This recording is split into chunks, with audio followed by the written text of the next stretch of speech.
7h, 10h sur Radio Courtoisie, suivez la ligne droite. Non mais justement, vous allez nous parler du salon de l'agriculture, Pascal. Et oui, un 60e salon de l'agriculture qui a d'abord été marqué par la colère paysanne et l'exaspération, et surtout le peu d'intérêt que Macron montre à ce monde paysan. Mm. Bon, il y a bien eu une catastrophe annoncée qui était orchestrée par Pascal Canfin, vous savez, ce célèbre fossoyeur du monde rural, celui que j'ai fait une chronique que j'ai présenté comme l'assassin de nos paysans, de notre monde paysan. Mm. Cet ancien ELV devenu socialiste par intérêt personnel, puis passé macroniste, toujours par les mêmes intérêts personnels. Donc, nous avons vu un Macron en bras de chemise, gonflant le torse et nous annonçant moult mesures, et notamment une, d'ailleurs, qui n'a pas fait plaisir à son propre ministre de l'Agriculture, Marc Fesneau, quand il a annoncé les prix planchers, ce que Marc Fesneau dénonçait comme manipulation soviétique. Donc, quand on dit que Macron est de droite, il est plus proche de Brejnev, là, à l'heure actuelle, que vraiment de Philippe de Villiers. Maintenant, quand on voit à l'heure actuelle la position de la France par rapport à l'agriculture, reste que nous avons beaucoup d'interrogations et beaucoup de défis à relever. Nous avons un doublement entre 2000 et 2009 et 2019, pardon, des importations de produits agricoles et produits agroalimentaires. Nous sommes passés de 28 milliards à 56 milliards.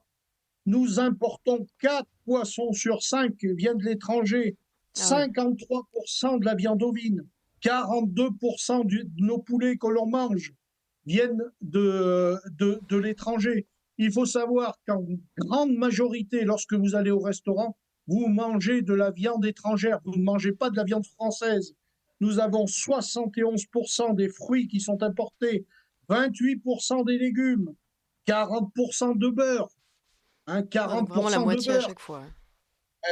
Et 36% des fromages, alors que la France est le plus gros pays producteur de fromage. C'est insensé. Et nous avons quand même jusqu'à 25% de vin que nous importons. Donc, il y a vraiment un gros problème là-dessus. Je veux bien que toutes les mesures, quand M. Macron nous dit tout le bien qu'il pense de l'agriculture et tout l'amour, je dirais, vache, parce que c'est vraiment l'amour vache sur l'agriculture, nous avons quand même un repli par 4 en 40 ans du nombre de paysans, un âge moyen supérieur à la société de 10 ans de plus que les autres pans de la société économique, du monde du travail. Un agriculteur, l'âge moyen, c'est 51 ans aujourd'hui. Et nous avons des terres agricoles qui sont en baisse depuis 40 ans.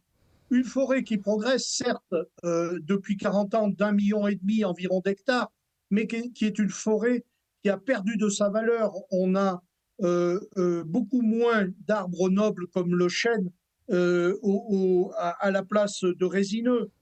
Nous avons encore des grandes cultures, mais 50% de notre territoire national est occupé par l'agriculture, il faut le savoir. Mais c'est assez mensonger, puisque ça concerne pratiquement que des grandes cultures. Donc le blé, le maïs, la pomme de terre, le colza, le tournesol.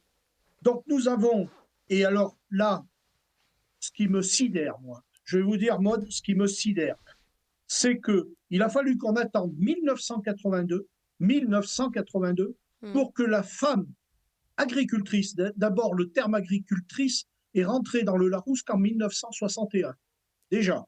Et qu'en 1982, il a fallu que la femme agricultrice s'est battue pour obtenir les mêmes droits que son mari. Il a fallu qu'à ce moment-là, le vrai statut qui a été associé, en 1982, il a fallu qu'on modifie le code civil sur les contrats de société et ouvrant le droit d'être chef d'exploitation. 1982, c'est une génération, quoi.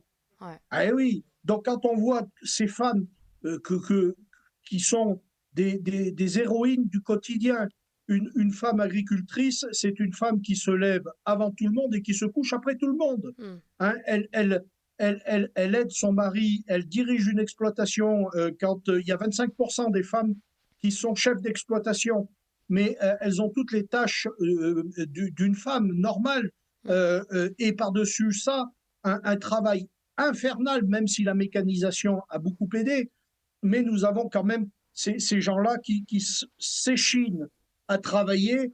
Et alors que Macron, dans le même temps, on apprenait mardi que l'Union européenne venait de faire voter la restauration de la nature.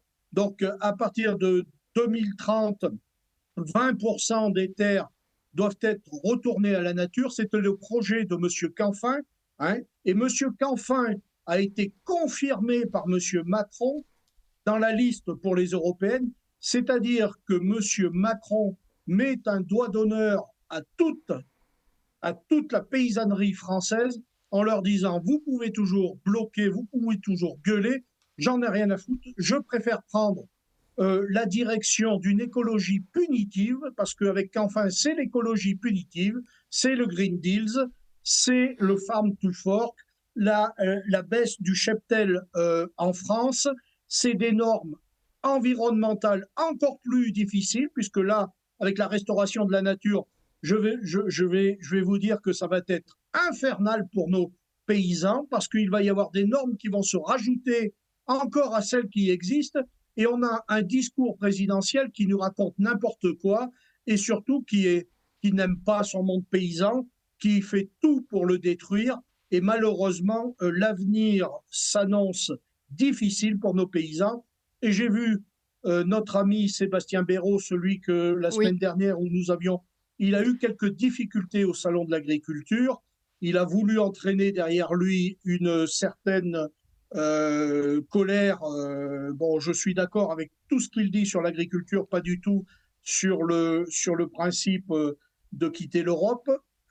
Et j'ai bien vu que Sébastien Béraud avait eu beaucoup de difficultés et même ses propres collègues lui avaient dit que ça suffisait. Donc, je suis assez pessimiste pour cet avenir-là. J'espère que je puisse me tromper dans cette question-là, mais je n'y crois pas trop.